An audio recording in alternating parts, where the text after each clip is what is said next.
Good afternoon, ladies and gentlemen. Before we get started with questions, let me just make a couple of announcements. Later this afternoon, the President is scheduled to call Prime Minister Key of New Zealand and reiterate our nation's continued commitment to assist in the rescue and recovery efforts in the aftermath of the recent earthquake there. I also just wanted to run through a few economic announcements. First, you should have all received a release listing the members of the President's Council on Jobs and Competitiveness. The first meeting of the new council will take place tomorrow at the White House at 1:45 p.m. There will be pool spray coverage of the President's remarks at the top of the meeting, and the meeting will be live streamed at www.whitehouse.gov. Also today, Austin Goolsbee will hold a conference call at 3 p.m. To discuss the economic report of the President, which will be released later this afternoon. During that call, Austin will also announce the President's intent to nominate Carl Shapiro to be a new member at the Council of Economic Advisors. With that, I will take your questions. Okay. Could you walk us through how the President's position on the Defense of Marriage Act has evolved and how he came to his decision to order the Justice Department to no longer defend its constitutionality? Yes. The President's position on the Defense of Marriage Act has been consistent. He has long opposed it as unnecessary and unfair. Separate from that, or distinct from that, is the decision that is announced today, which was brought on by a court-imposed deadline by the Second Circuit that required a decision by the administration about whether or not this case should require heightened scrutiny, heightened constitutional review. Because this, unlike the other cases in other circuits, there was no precedent, no foundation upon which the administration could defend the Defense of Marriage Act in this case.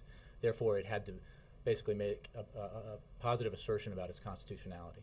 The Attorney General recommended that the higher level of scrutiny be applied, and under that higher level of scrutiny, deemed or recommended that it be viewed as unconstitutional. The President reviewed that recommendation and concurred.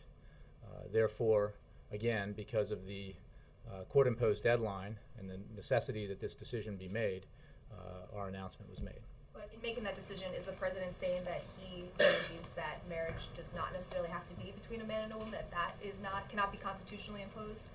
The President's personal view on same-sex marriage, I think you all have heard him discuss as recently as a press conference at the end of last year. That is distinct from this legal decision. He, again, the Attorney General and the President were under a court-imposed deadline to make a decision in this case, and they did. And the President, let me make a couple of points about it. The decision is that the administration will not defend the Defense of Marriage Act in the Second Circuit. Furthermore, the President directed the Attorney General not to defend, because of the decision that it's not constitutional, defend the Defense of Marriage Act in any other circuit, in any other case. Let me also make clear, however, that the United States government will still be a party to those cases in order to allow those cases to proceed so that the courts can make the final determination about its constitutionality. And also so that other interested parties are able to take up the Defense of Marriage Act if they so wish, in particular Congress or members of Congress who want to proceed and defend the law in these cases. The administration will do everything it can to assist Congress if it so wishes to do that. We recognize that, and respect that there are other points of view and other opinions about this. It is also important to note that the enforcement of the Defense of Marriage Act continues. The President is constitutionally bound to enforce the laws, and enforcement of the DOMA will continue. Well, I guess this raises questions, though, given that the President said his own personal position is evolving. Can you tell us where his position on gay marriage stands at this point? I would refer you just to his fairly recent statements on that. He's grappling with the issue, but he, again, I want to make the distinction between his personal views, which he has discussed, and the legal issue, the legal decision that was made today. Let me move on. Yes?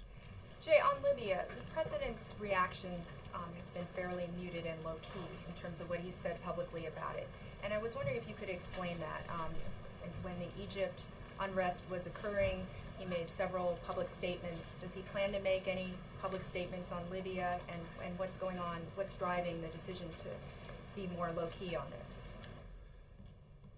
Well, let me just say that the President strongly condemns and condemned in a statement on Friday the violence, the bloodshed perpetrated by the Libyan government in Libya.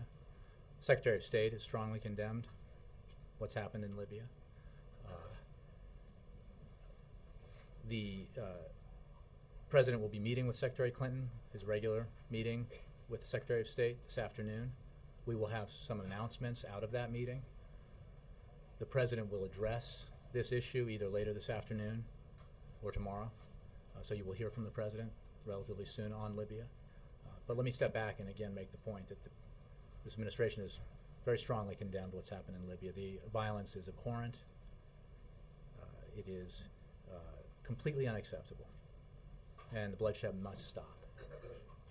This administration has made that clear, and we've made it clear both through the statements of the President and the Secretary of State, also through our work very closely with the United Nations Security Council, their very strong statement, which I'm sure you've all read, of which we are a party. And we continue to work with the UN in reviewing various options for actions that can be taken to compel Libya to stop, to end this terrible bloodshed. Are steps like a no-fly zone under consideration?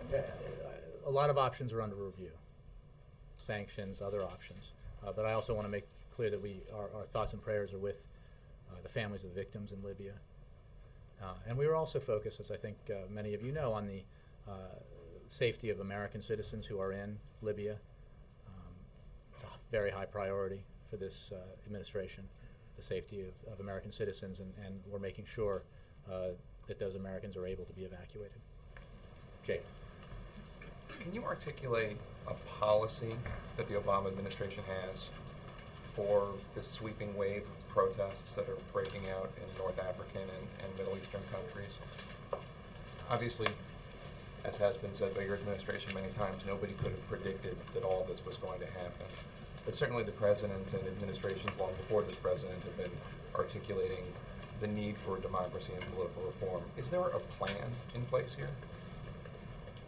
There is a policy, Jake, and we've been very clear about this. And what is important about this policy is that it does apply to every country in the region. First of all, violence against peaceful protesters is unacceptable. The rights, the universal rights of the citizens, the peoples of these countries must be respected. The right to peaceful assembly, the right to free speech, the right to access of information. And the need for reform is paramount. These are principles that the President has enunciated when he's talked about every country in the region that's experienced unrest. I don't dispute that. Those are certainly the principles that he's consistently articulated, but that's not really necessarily a policy for what to do in this country, what to do in that country. This country, Egypt, has a functioning military. Libya has a complete vacuum, a lack of infrastructure. Is there a policy for not just beliefs that the President holds or America holds, but steps that the country will take given unrest in various countries? Well, the principles guide the policy. And you are right to note that each country is different. The President's made that point. Every country is different. Every country has a different tradition, different institutions, and a different relationship in some cases with the United States.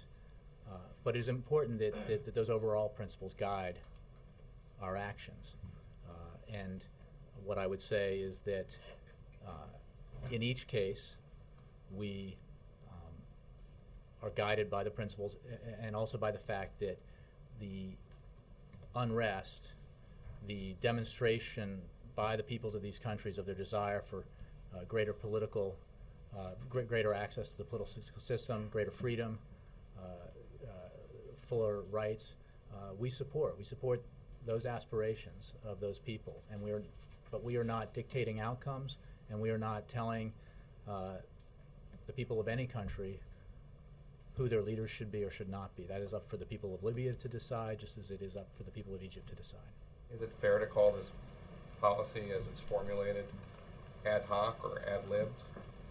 No, I think in quite the contrary. It's been there is a very clear set of principles that guide the policy, and I think that when you talk about broad policies in the foreign policy arena, the ones that are not ad hoc are the ones that are guided by a broad set of principles and not situation specific or country specific, which is not to say, as I said, that how we handle or react or act proactively with regard to the situation in every country doesn't differ depending on the country, because we obviously want, we're looking for positive outcomes. But this is my final question, I'm sorry, but just, you guys are prepared, you have a policy for if this were to happen in Jordan, if this were to happen in Saudi Arabia, if this were to happen in Morocco, you have plans for all of these different countries? Like, I'm not sure what you mean by plans, but we would be, without speculating on what might happen, our policy in the region and towards the unrest we've seen in these countries has been consistent and would apply going forward. If Yeah. there is a clear set of principles, why has the president chosen to not enunciate them for several days now? The last statement was from you on Friday, not from it was the president's words, but delivered by you on Air Force One. The president, when he comes out and makes a statement, I know you're saying he might do it later today, maybe tomorrow. In the meantime, hundreds of people have been killed in Libya. So why has he chosen to not enunciate those very principles you say are clear? Well, I was merely a vehicle for that statement. The president puts out statements on paper sometimes. I happen to be on Air Force One and read it aloud, but it was also put out and disseminated everywhere In front on of the paper. microphone several times. And the he last will few be. days, Nick. He will be, as I said, at either this afternoon or tomorrow on this issue.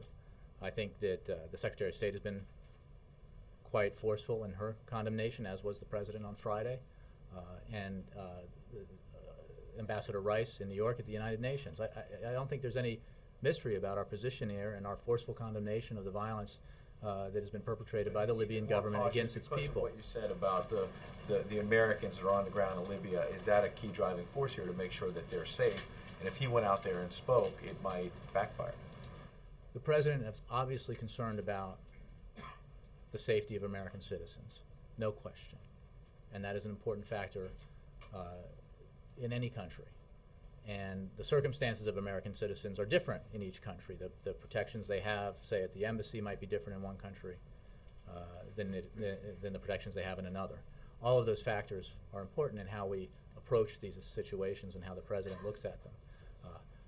He's also extremely concerned and alarmed by the horrific violence and bloodshed that's happened in Libya, and we have made that clear, and he will make that clear, as I said, this afternoon or tomorrow. Last thing is, there are now obviously various Libyan officials who are leaving the Gaddafi government, and one of them has come forward to say that he believes he has evidence that Gaddafi himself ordered the Pan Am bombing in 1988, which obviously is of great interest to the American people. Large loss of life, huge terror attack. What does the administration make of those reports? Are you doing anything to verify them? Ed, I don't have anything on that for you. Obviously, we're focused right now on the events that are unfolding in Libya, how we can work together with our partners internationally to take the kind of steps that will bring about the end of the bloodshed and the protection of the rights of the citizens, the people of Libya, and also the protection of American citizens still in Libya. So I don't have anything for you specifically on that. Mark. Jay, can you tell us what will be the determining factor on whether we hear from the president today or tomorrow? Just one second.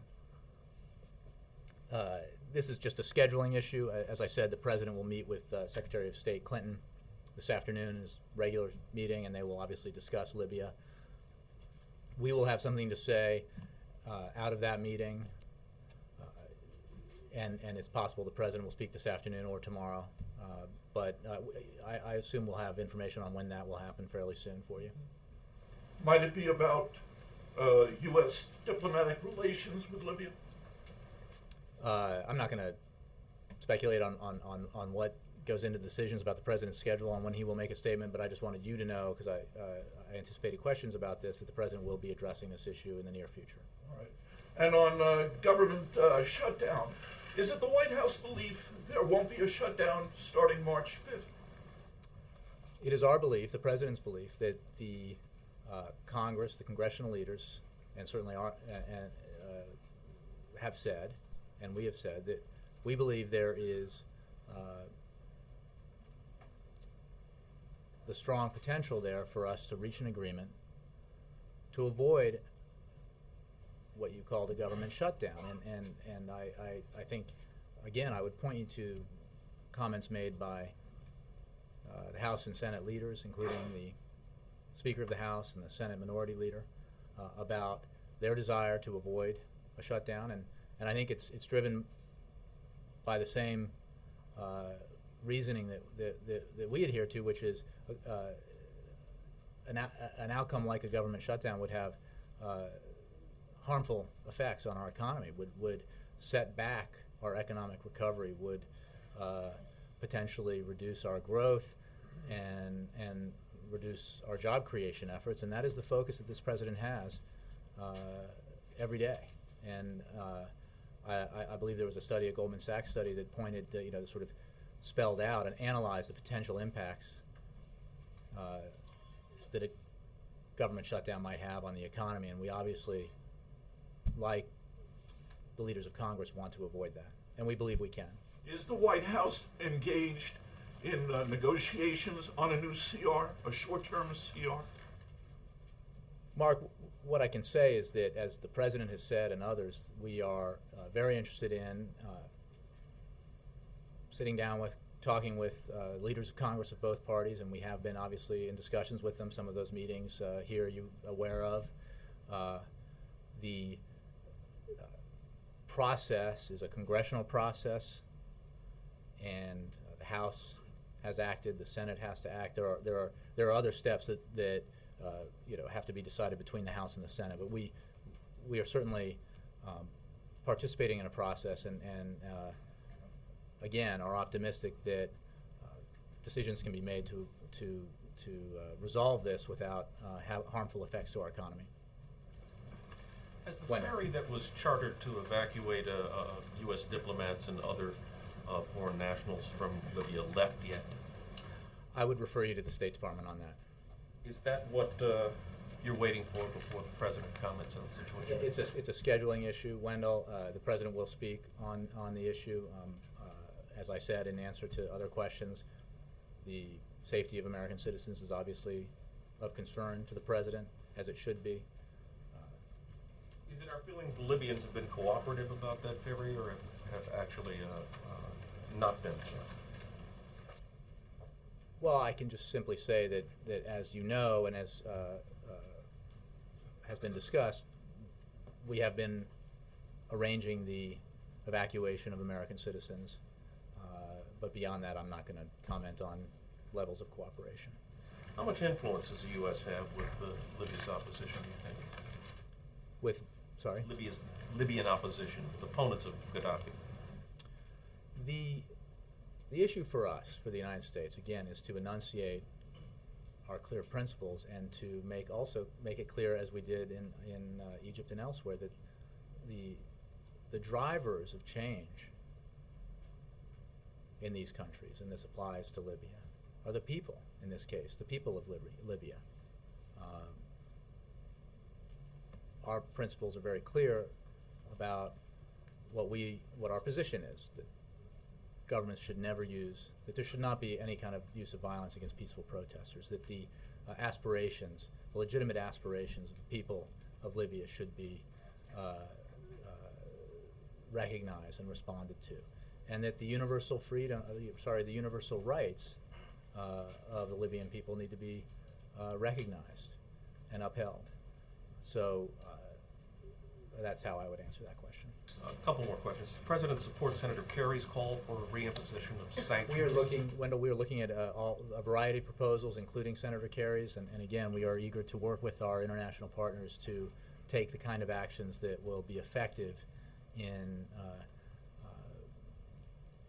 bringing the Libyan government to the point where it will cease the violence and end the bloodshed and stop the incredibly abhorrent actions it's taken against its own people. And separately, Go ahead, but I do want to move on, yeah. there's an Al-Quds report that says that Hosni Mubarak refused to take a phone call from President Obama. Can you respond to that? I don't have anything on that, no. This Chuck. issue of policy versus principles in the Middle East, so American foreign policy has not changed. The President's foreign policy in the Middle East has not changed at all, or it's not changing? It's not... Well, Chuck, the circumstances in the Middle East have changed dramatically. Right. In many ways, more dramatically in the last 4 or 5 weeks than they have in our adult lives. But the principles the President enunciated, as far back prior to, but as far back most clearly in his speech in Cairo, are the same principles that that are guiding his. So it's fair to say, well, we're in the midst of sort of changing, reworking our Middle East policy. It's not fair to say that? Well, I would say that the policy, the principles that guide the policy, and the principles that guide our day-to-day decisions about how we handle these circumstances have not changed. And in fact, the speech, if you look at the speech and the text of the speech that the President delivered in Cairo, you can find the clear lines that you're hearing today from this podium and from the President. But the emphasis, there's clear principles, and there's how much you let those principles influence your policy on Egypt at the time and your dealings with Mubarak and things like that. So I think the principles very strongly influence. And is it now influencing in a stronger way now than it did 6 months ago?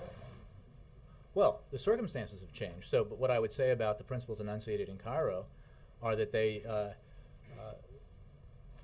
recognized the circumstance in the region whereby there were a lot of people whose universal rights weren't being respected, and that as we've said in other ways, could lead to unrest, and that stability in the region will come with reforms that recognize the universal rights of the people and respond to the aspirations. So fair to say our policies may change, for instance, in Saudi Arabia, because we're going to be emphasizing these principles a little bit more, or how do you say that? I don't accept the premise. I think the principles have been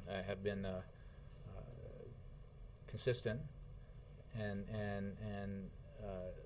the decisions that policymakers have made have been guided by those principles throughout this process. Budget shutdown. Can you tell us the interaction the White House is having right now? Who at the White House is having the interaction with leaders on Capitol Hill?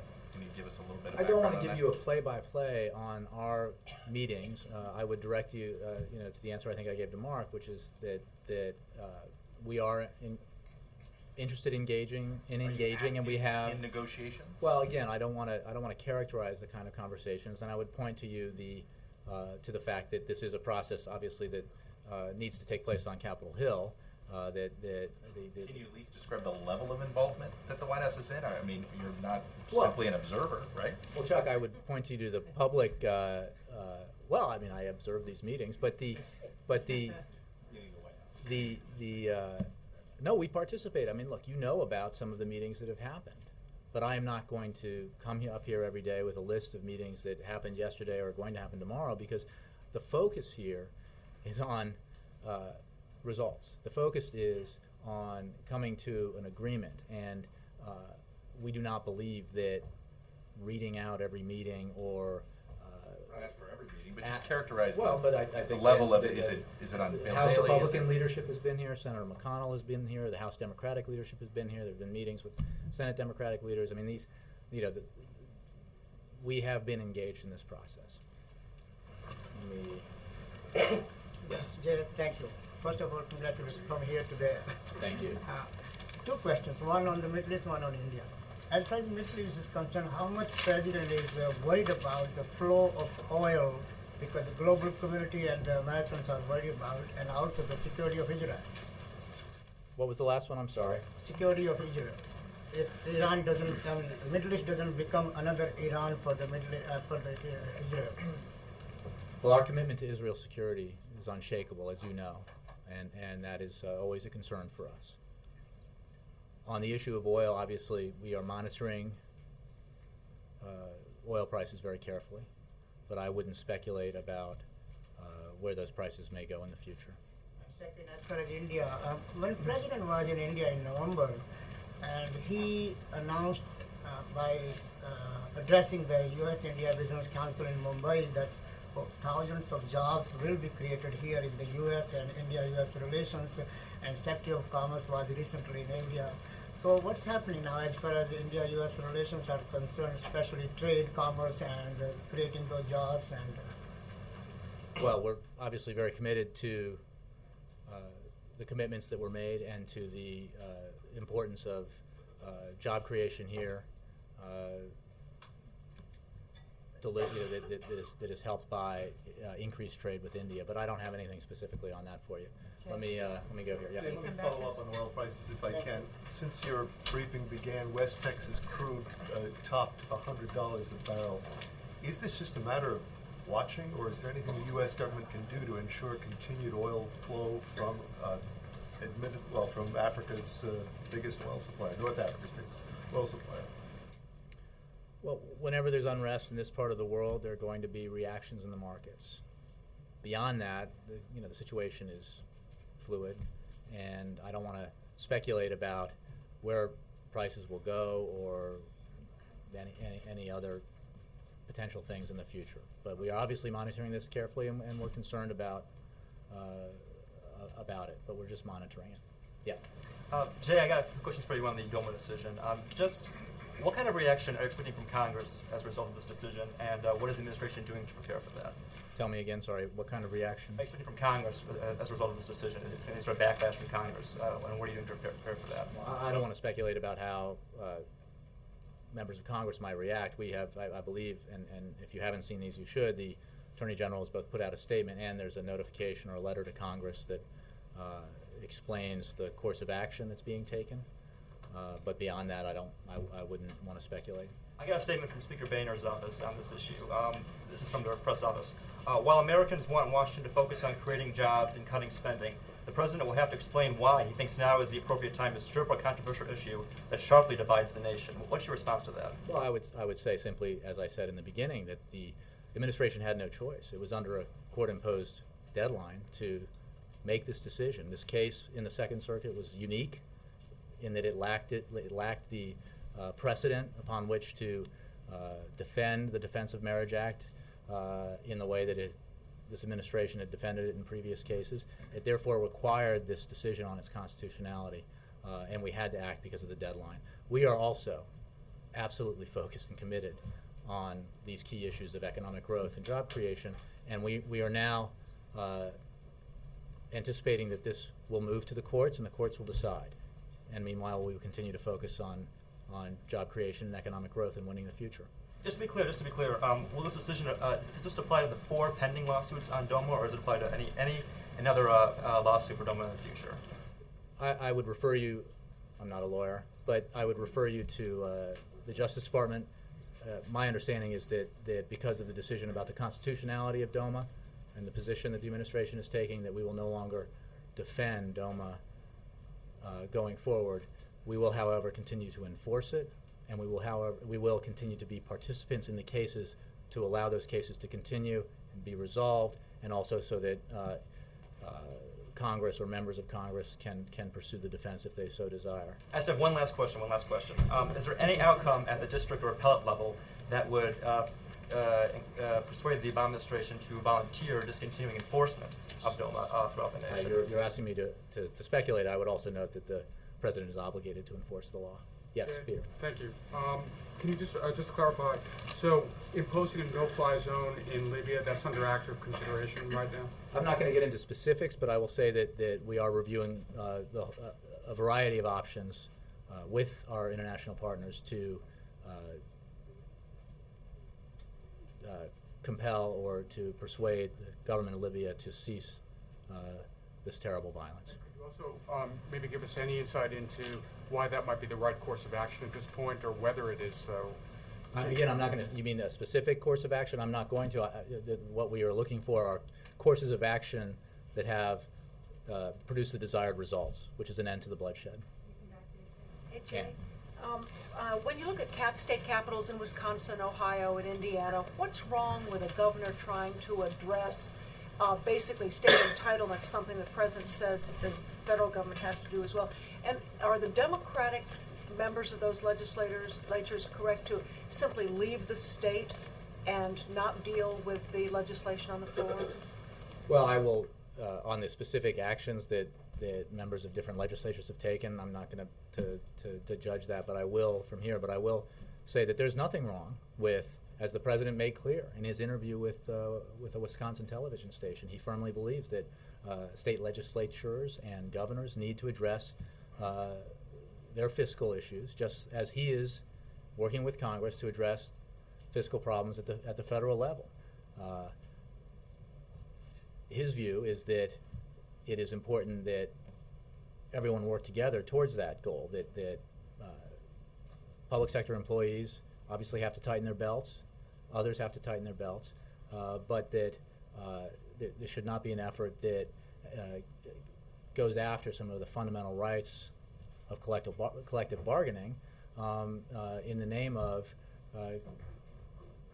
reducing the deficit, because I think it's fair to say that the best outcomes will be when everyone sits at the table, executive branch, legislatures, union members, and deals with these issues in a productive way so that they can be resolved, precisely so that these states can get control of their budgets, as we are very aggressively trying to get control of ours. Is happening in a number of states? Does you see this this debate now becoming more national? I'm not going to speculate on his behalf or mine about where this debate is going. Let me pick on some folks that I haven't. Yes, sir. Okay. Thank you, Jay. Following up on Wendell's question earlier about the Libyan opposition, does the administration have a dialogue, either through back channel or more public, with any of the international opposition or expatriate groups who've been speaking out against Colonel Gaddafi for years? I actually will direct you to the State Department on that. I don't have anything about our engagement at that level, but perhaps the State Department does. A follow-up? Hold on a second. Yes, sir. On Pakistan, how concerned, if you give us some idea separate of State Department output, how concerned is the president with this diplomatic situation, and has a presidential visit to Pakistan, is it now in jeopardy? Was it ever placed in question by the whole situation? I will simply say that our position is the same as it was, which we believe that the principle that every country in the world that participates in the Vienna Convention on diplomatic relations has a responsibility to honor the provisions of that treaty, and that's our starting point in dealing with this issue, and we continue to be focused on a resolution that results in Pakistan honoring the diplomatic immunity status of the individual and his return home. Savannah. Two things. Does the U.S. believe it has any leverage over Gaddafi?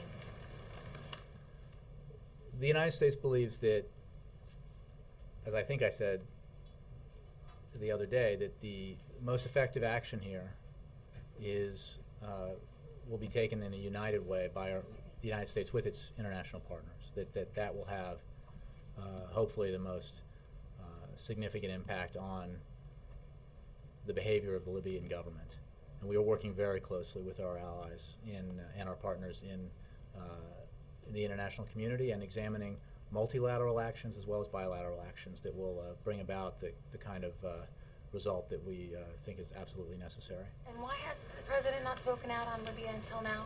Well, Savannah, I would just direct you to what I said before, which is the president has issued a statement in his words.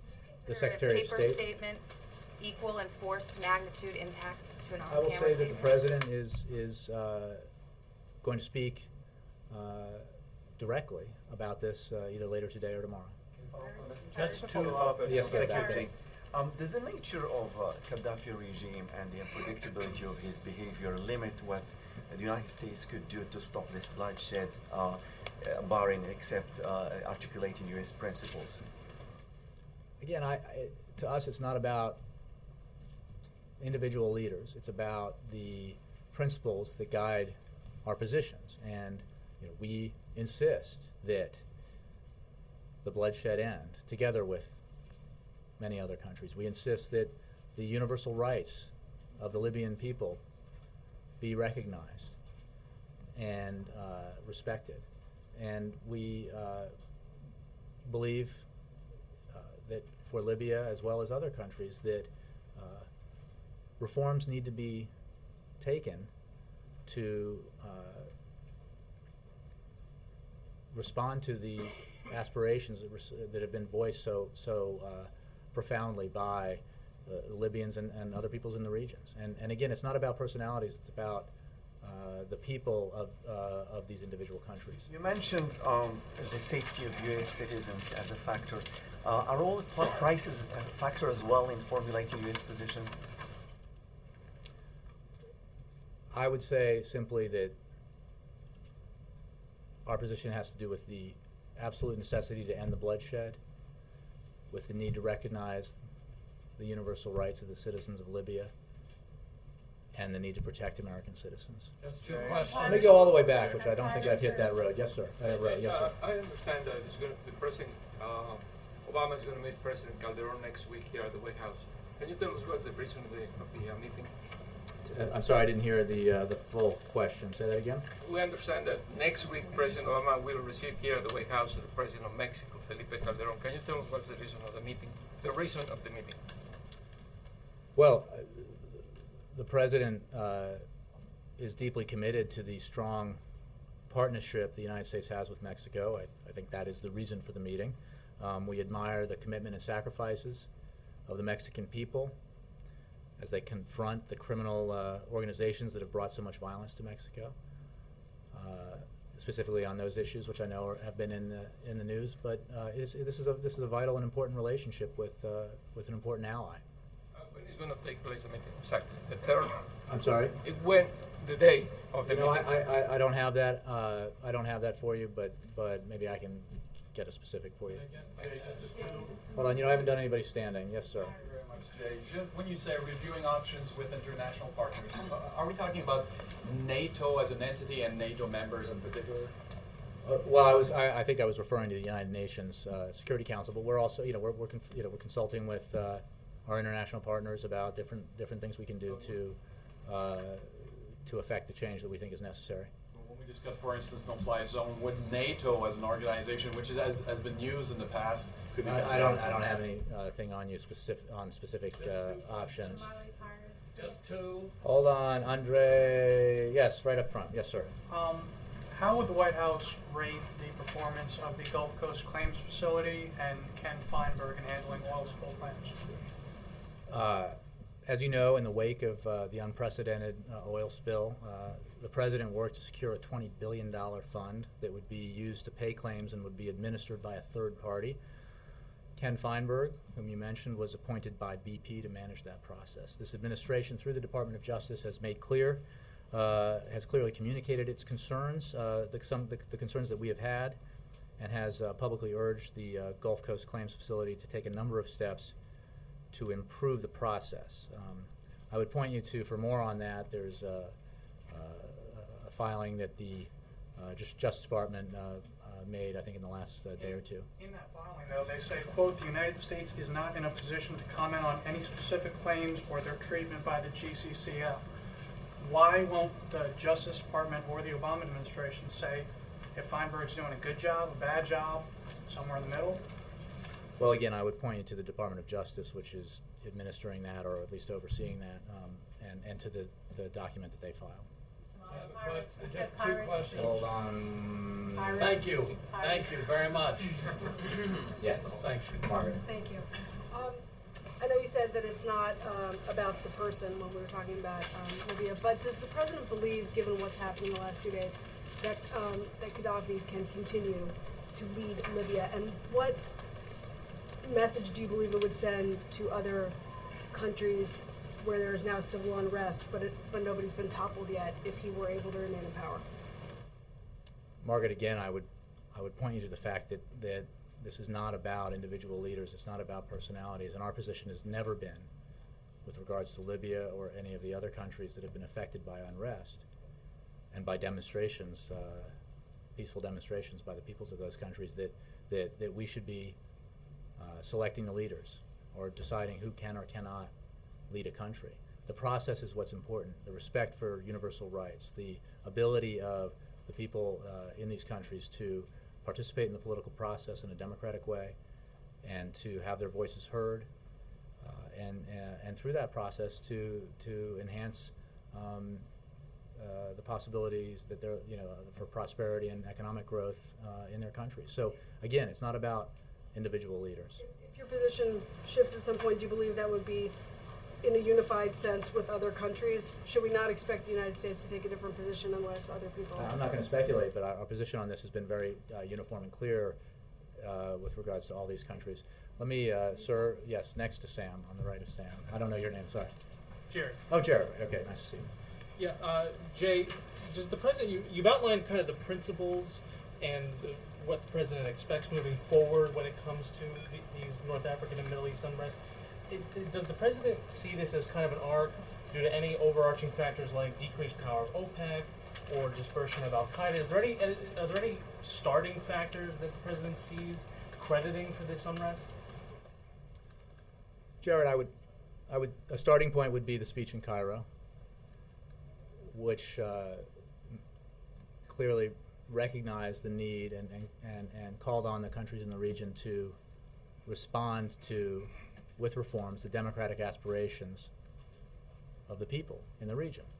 On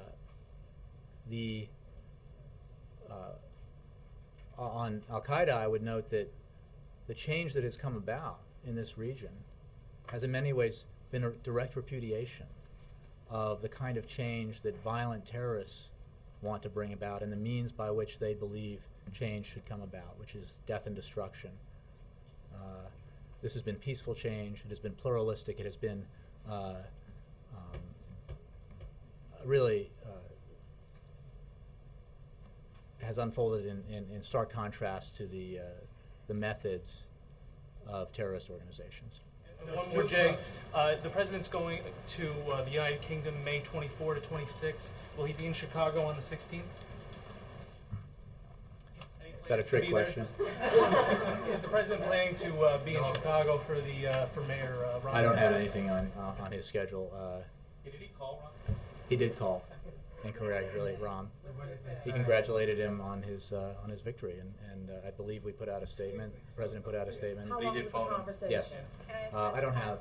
I actually don't. I don't know how long. Just two. Hold on one second. Jay, 1 second, all right.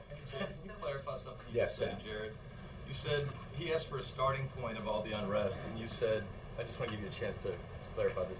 You said the president's speech in Cairo was a starting point? No. Thank you, Sam, for offering me the opportunity to clarify that. I was simply saying as a starting point to understand our perspective and policy towards the region and the unrest that we've seen in these last several weeks. And then just quickly on Wisconsin and Indiana, how closely is the president following the situations there? And has he been in contact with national labor leaders since the episodes began? I'm not aware that he's been in contact with national labor leaders, and he's aware of reports about what's happening in these areas, but I don't have anything more for you on that. Just two questions. Thanks, Just two. One more, all the way in the back. My commitment to get to the back. Yes, ma'am. Yeah, on the small business forum that the president attended yesterday, Yes. he expressed an interest in something called a tax credit for angel investors. This Yes. would be those with financial means to invest early on. Is the president considering new initiatives in this area or part of a broader small business package?